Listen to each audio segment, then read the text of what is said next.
Crímenes impactantes. El caso de Emily Peguero. Y es que hoy traemos otro caso chileno de una joven menor de 16 años ocurrido en Chile nuevamente. A pesar de ello, en este caso sí que hay sospechosos desde el minuto 1 por parte de la familia. Pero antes de narrar los escabrosos detalles del caso, empecemos por el principio.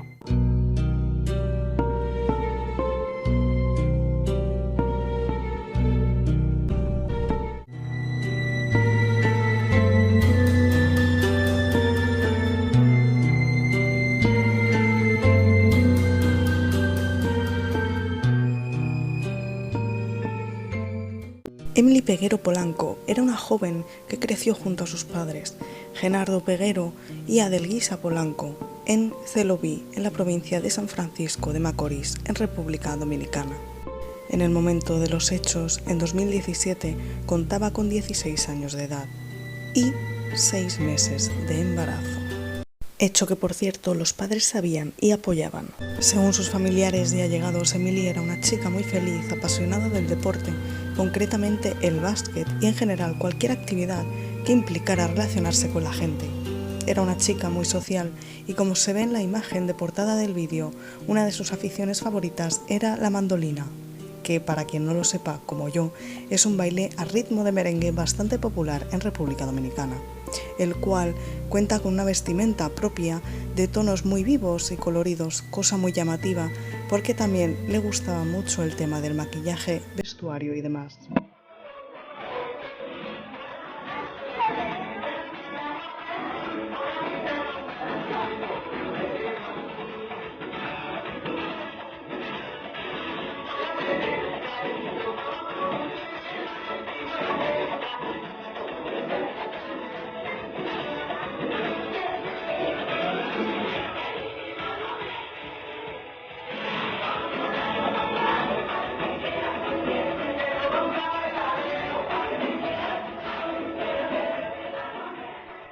Pero esto que mencionaré a continuación parece una broma macabra del destino, ya que la madre afirmó en alguna entrevista que su hija tenía el sueño de estudiar para convertirse en abogada, y este objetivo era impulsado por el sueño que tenía Emily, poder defender ella misma a mujeres que se encontraban en situación de vulnerabilidad. Por aquel entonces, Emily tenía pareja, Marlon Martínez, de 18 años, al cual conocía desde que ambos eran pequeños, ya que vivían en el mismo barrio y crecieron juntos. En cuanto a Marlon, este vivía en Estados Unidos antes de mudarse a República Dominicana. Allí vivía junto a su padrastro y su madre, Marlene Martínez, la cual se divorciaría del padrastro de Marlon y sería ahí cuando se trasladaría a vivir justo enfrente de la casa de la familia de Emily. Un punto importante a aclarar en este apartado bibliográfico es que, a pesar de que ambas familias tenían una buena relación, había ciertos roces por temas de clases. Es cierto que a Emily nunca le faltó de nada, sin embargo, la madre de Marlon era una exdiputada, por tanto cobraba sueldo de diputada y tenía una vida más acomodada que la familia de Emily. ¿Y por qué menciono esto? Pues porque, a pesar de aparentar lo contrario, se ve que Marlene sí tenía ese pensamiento diferencial de clases internamente. 24 de agosto de 2017. Es que cuando aquel 24 de agosto de 2017 se hizo pública la desaparición de Emily Peguero, la comunidad entera se puso manos a la obra para contribuir en la búsqueda de la menor. Y es que la sociedad dominicana se unió fuertemente a la lucha para buscar a Emily y encontrarla con vida, con esa esperanza, pero desgraciadamente 8 días más tarde aparecería el cuerpo de la joven sin vida y en un avanzado estado de descomposición dentro de una maleta. Y desde ese momento, a la consigna que se sumó la mayor parte del país fue bajo el grito: todos somos Emily.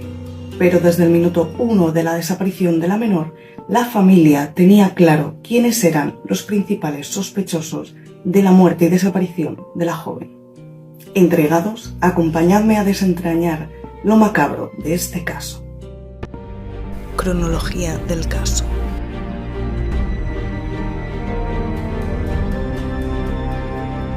Emily Paguero salió el 23 de agosto de 2017 a las 8:30 am de su casa, ubicada en la localidad de Cenoví, en la provincia de San Francisco de Macorís, al noreste del país. La acompañó su novio Marlon Martínez, que la llevaría a una clínica para supuestamente recoger los resultados de unos análisis. Evidentemente, la madre preguntó al novio dónde estaba su hija, dónde la había dejado y visto por última vez, ya que no volvió a casa. Este afirmó que la había dejado en una gasolinera cercana, pero la madre, hábil, fue a visionar o pedir el favor de que le dejaran ver las cámaras de seguridad y no vio a su hija, por lo que puso una denuncia de desaparición por su hija Emily.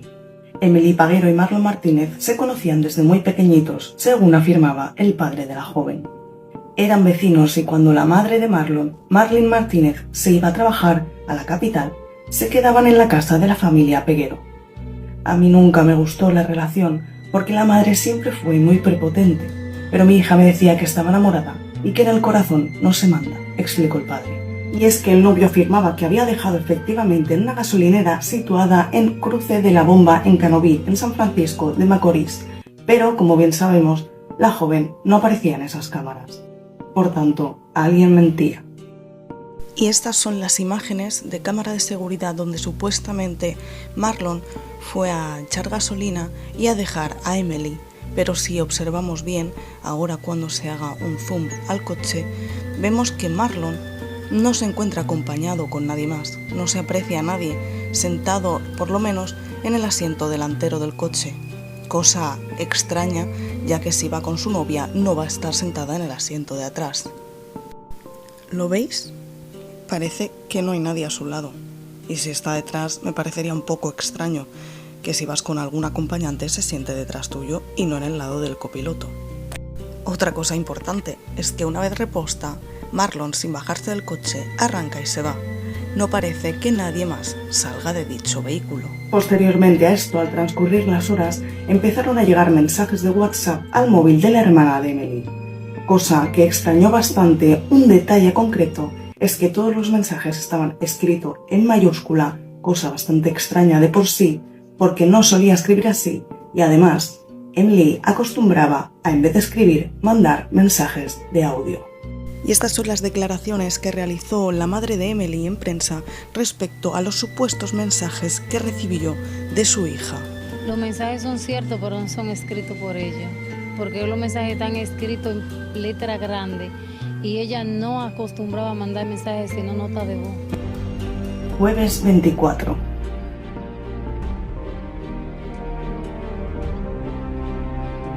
Al día siguiente de recibir esos mensajes en WhatsApp, el 24 de agosto, la familia finalmente hace pública la desaparición de su hija, haciendo que todo el pueblo de San Francisco se una bajo un mismo objetivo: encontrar a Emily. Adalguisa Polanco, madre de Emily, dijo a medios de comunicación que sospechaba que Marlon y su madre sabían dónde estaba su hija, pero no se la querían dar. Que me devuelvan a mi niña, tiene 5 meses de embarazo, y yo supongo que fue para abortar que él se la llevó, declaró Polanco. Y es que efectivamente la joven estaba embarazada de 5 meses de su novio Marlon, pero había un tema que no acababa de gustar, y es que se tuviera ese bebé. Por otro lado, se presume que los resultados que iban a buscar a esa clínica eran relacionados con el avance de ese proceso gestativo. Finalmente, Marlon y su madre se desmarcarían de esas acusaciones públicamente dando una entrevista para televisión. Y es que las sospechas entre madre e hijo aumentaron en el momento que días después de la desaparición de la joven dieron una entrevista televisiva pidiendo por favor a Emily que volviera y si alguien la tenía, que la devolviera, por favor. Por este medio quiero informarle a todos los medios de comunicación de que realmente no es cierto muchas cosas que se han comentado. En ningún momento mi hijo y yo hemos dado la espalda a la situación porque ya ella era parte de nosotros. Ella era la novia de mi hijo, es la novia de mi hijo actual. ¿Os habéis fijado? ¿No?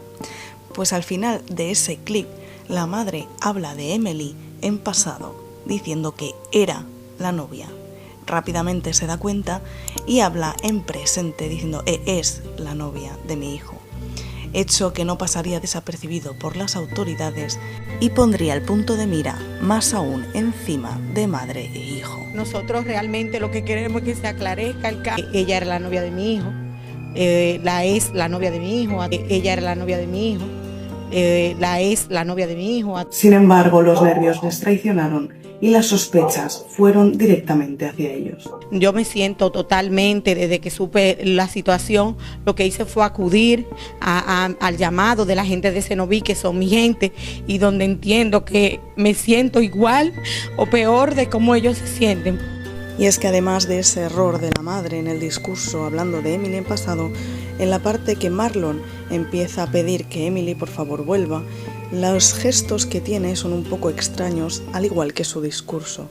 Está como muy pausado y nunca mira prácticamente a cámara. Además de esto, parece que su narración sea como un discurso aprendido, casi de memoria, o como si lo estuviera leyendo poco a poco en su cabeza. Observad con atención. Le quiero hacer un llamado ahora que a figura pública, que por favor, Emily Peguero, por favor, donde quiera que te encuentres, por favor aparezca, que te estamos esperando con los brazos abiertos, estamos preocupados por ti, te necesitamos, vas a tener todo el apoyo del mundo cuando vengas, por favor. Gracias a esto, Marlon fue apresado el 25 de agosto de 2017 y al día siguiente le dictaron 3 meses de prisión preventiva. A pesar de esto, el cuerpo de la joven seguía sin aparecer y toda la comunidad de la zona se unió en protestas pidiendo que por favor se encontrara de una vez el cuerpo de la joven. Y durante la búsqueda del cuerpo de la joven fue un hecho insólito que se encontraran más cadáveres que no tenían relación con ella. Y es que las autoridades en la búsqueda de Emily encontraron 2 cadáveres de 2 jóvenes que estaban reclamadas como desaparecidas. Una joven de 18 años que había sido asesinada por su padrastro y la otra había sido asesinada por el novio y un cómplice de este.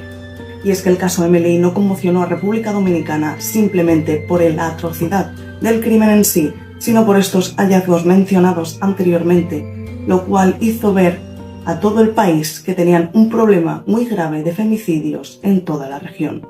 Y es que la muerte de Emily no fue sino una de las 153 muertes de mujeres que se registran en el país entre enero y agosto de ese año, país que ocupa el segundo lugar en este tipo de crímenes. Pero continuemos con el caso Emily y las declaraciones que dio el padre en prensa. Y es que Genaro Peguero, el padre de la víctima, contó a BBC Mundo que vio algunos de los mensajes de texto intercambiados por su hija y la madre del novio, en el que ésta pedía que abortara. Lo que estáis viendo a continuación son las supuestas capturas de esa posible conversación que tuvo Marlene con Emily y de la cual tiene conciencia el padre, que lo vio por su propio medio. En esta se observa como Marlene empieza a hablarle a Emily solo para decirle que si está lista para llevar a cabo el aborto, lo cual ella le dice que no está preparada y que no quiere realmente. Igualmente, supongo que fuera de estos mensajes, la madre de Marlon insistiría muchísimo a la joven para que lo hiciera y acabó semi-accediendo a ello, aunque no quería. También aparece reflejado que el aborto se llevará a cabo en el propio piso de Marlene. Mi hija le dijo que no, que ella quería tener al bebé, ya tenía 5 meses y que sabía que iba a ser varón, aseguró por teléfono el padre. Y es que gracias a las contradicciones en las declaraciones de Marlon y su madre, así como los nervios visibles entre ambos en algunas ocasiones, así como las pruebas recabadas, sobre todo de testigos, en este caso del guardia de seguridad de los apartamentos y las cámaras de videovigilancia de este, pusieron a Marlon en el punto de mira, el cual, bajo presión, decidió entregarse a las autoridades y declararse culpable del crimen contra Emily Peguero. O sea, ¿tú viste cuando bajaron él bajó en el saco, que puso en el carro eso? ¿Tú viste todo eso? Sí. En la cámara lo vi. ¿Y quién se llevó el deber? El deber me han dicho con él, que fue la policía me lo llevó. ¿Y se lo llevó la señora? No sé si fue ella. ¿Ella sí lo vio el video? Ella sí vio el video. O sea, ella lo vio contigo cuando pasó eso, que el hijo bajó con el saco y todo eso. Sí, todo eso. En esta entrevista que le hacen improvisada al vigilante de los apartamentos donde vivía Marlene, afirma que vio mediante las cámaras de videovigilancia cómo salían con un saco del apartamento, un saco bastante extraño, que no sabe del todo si lo recogió la madre o simplemente Marlon lo sacó y ahí quedó la historia. Y es que el lunes 28, luego de mapear la geolocalización del teléfono de Emily, las autoridades registraron el departamento donde vivía Marlon con su madre y hallaron un colchón y toallas ensangrentadas, lo que reforzó la hipótesis de que a la joven se le provocó un aborto clandestino. Martes 28.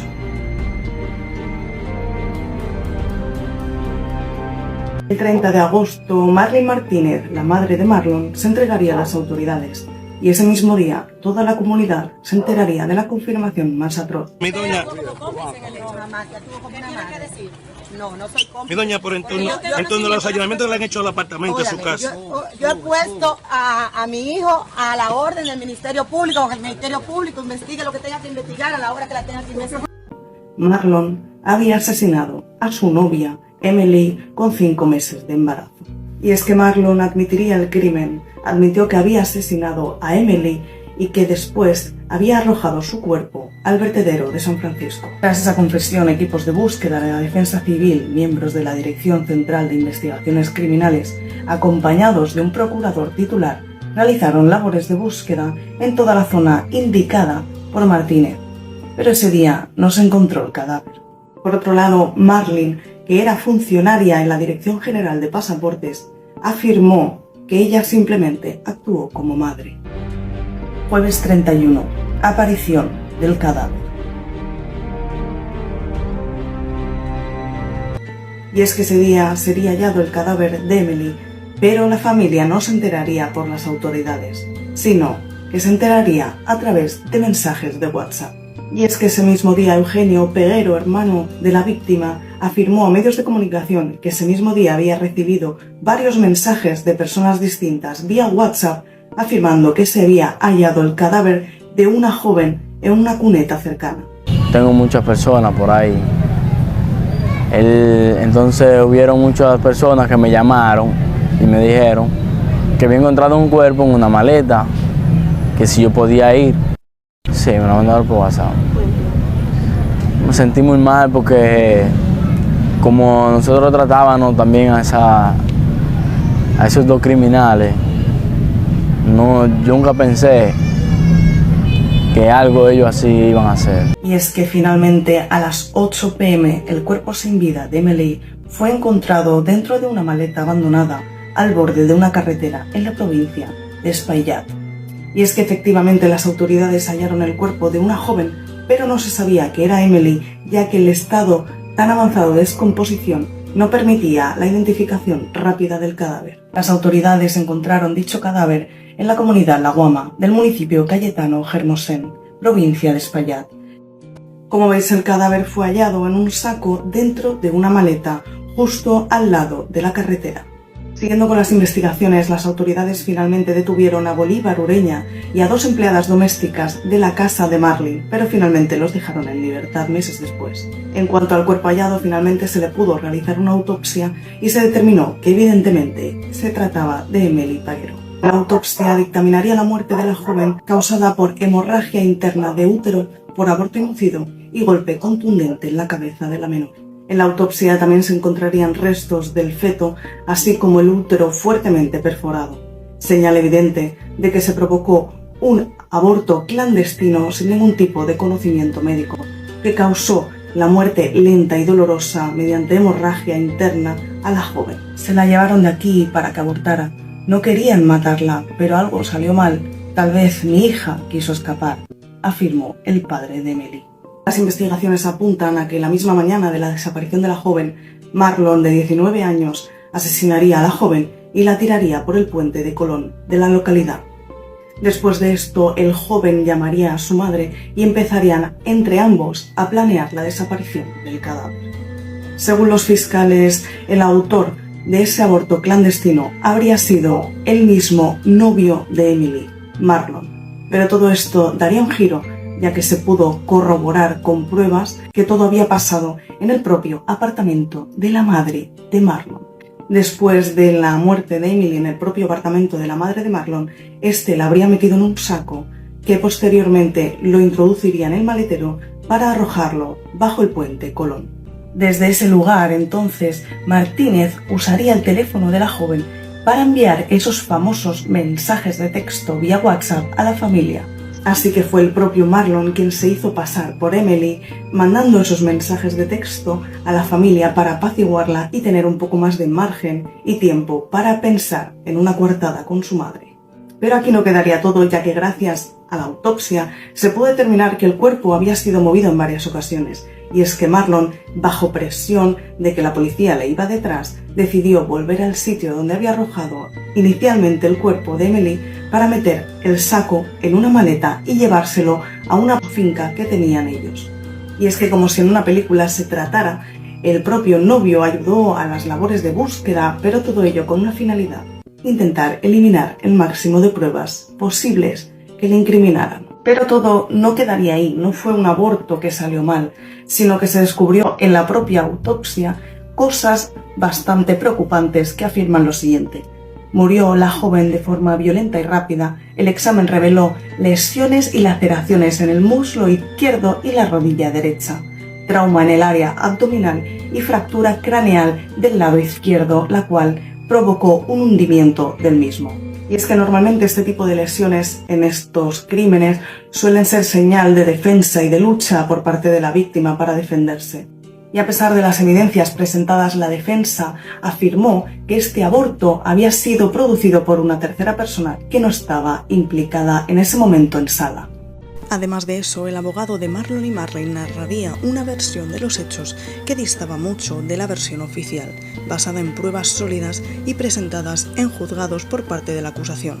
Los padres de Emily. Que ella se desangró, él trató de ayudarla, de reanimarla, que le dio agua, la bañó y que tenía los glicloséridos muy bajitos, se murió. En el caso de Marlene estaba todo el día en la capital, hay mapeos realizados y que a la hora que ella llega son las 5 o las 6 de la tarde. Es la versión que ellos nos han manifestado. Curioso que defienda esa versión por muy defensor de sus clientes que sea, teniendo en cuenta que existe un informe forense milimétricamente detallado que revoca todo lo defendido por el abogado. Ellos nos dieron su verdad y nosotros como abogados nos debemos a los clientes. Entonces ya ahí construiremos una verdad jurídica a partir de lo que ellos nos dicen. Ahora hay un nuevo escenario con el cadáver que ha aparecido. Ya vamos a reunirnos con ambos y ahí elaboraríamos nuestra estrategia. Afirmando esta misma defensa que la tercera persona causante de ese aborto clandestino, que no era ni la madre ni el novio de la menor, era un tercero que estaba siendo encubierto por el propio Ministerio Público. Well. 25 de abril. La petición del Ministerio Público. Y es que el Ministerio Público puso ese 25 de abril la acusación formal en contra de ambos, pidiendo una condena de 30 años para Marlon y 20 para su madre, Mary. Y es que en la acusación se dejaron fuera varias personas que estaban imputadas e incluso se llegó a dejar fuera a Simón Bolívar Ureña, el cual llegó a un acuerdo con la Fiscalía y quedó en libertad. La acusación fue presentada justo al vencerse el plazo de los 8 meses dados por la jueza Isolina Peralta, quien declaró el caso complejo. Los abogados de Marlene y Marlon pidieron 5 años de reclusión en la cárcel de Solcedo por ser la que le garantizaba seguridad física y pronta reintegración del imputado a la sociedad. Agregaron que en su defecto de no acogerse a esa solicitud, Marlon se ha condenado a un máximo de 10 años, mientras que la barra de la defensa de Marlene Martínez pidió que sea descargada de todas las acusaciones que tienen en su contra y el cese de la medida de coerción. Pero todo este error no hubiera empezado, o quizás sí, si no fuera bajo la orden explícita de la madre de Marlon al enterarse del embarazo de la joven, la cual le ordenó directamente bajo la frase «resuelve el problema». Ese mismo día el Ministerio Público anunció 3 meses de prisión preventiva en contra de Marlene Martínez, a quien se le acusó de haber incurrido en los delitos de complicidad y ocultamiento de pruebas en el caso de Emily. Un caso complejo.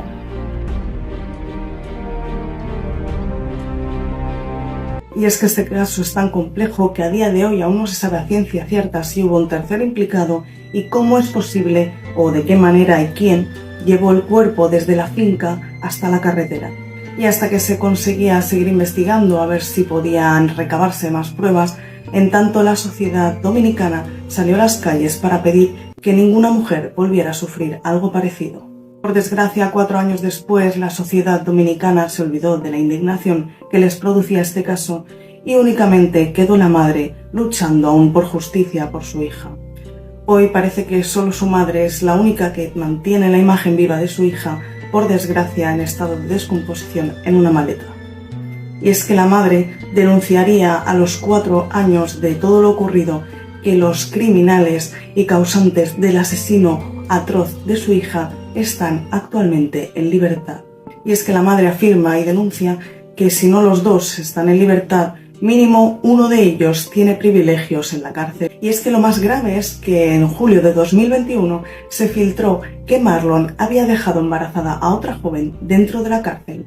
Y la madre de Emily afirma que le dejan salir como si nada de la cárcel, entrando y saliendo para visitar o hacer cosas y tareas fuera de la misma. Y es que este crimen parece que tuvo justicia, pero duró poco, ya que a 4 años de la sentencia, que debía ser de 30, el joven actualmente está paseando libre entre cárcel y calle, como si fuera el patio de su casa, y dejando embarazada a jóvenes menores de edad, como ocurrió con Emily. Los feminicidios son un problema en América Latina, donde según el Observatorio de Igualdad de Género en América Latina y el Caribe, un organismo de Naciones Unidas, cada día mueren en promedio de 12 mujeres por el simple hecho de serlo. En 2014, en 25 países de la región, en total de 2.089 mujeres fueron víctimas de femicidios. Las tasas más altas a niveles regionales corresponden a El Salvador y República Dominicana, lugar donde ocurren los hechos del caso de hoy. En términos de números absolutos, Argentina y Guatemala se ubican en el segundo y tercer lugar, con más de 200 feminicidios cada uno en 2014, de acuerdo al mismo organismo. Nos queda mucho por luchar todavía, pero gracias a muchas organizaciones, tanto mujeres y hombres se unen en las calles para acabar con esta violencia contra la mujer.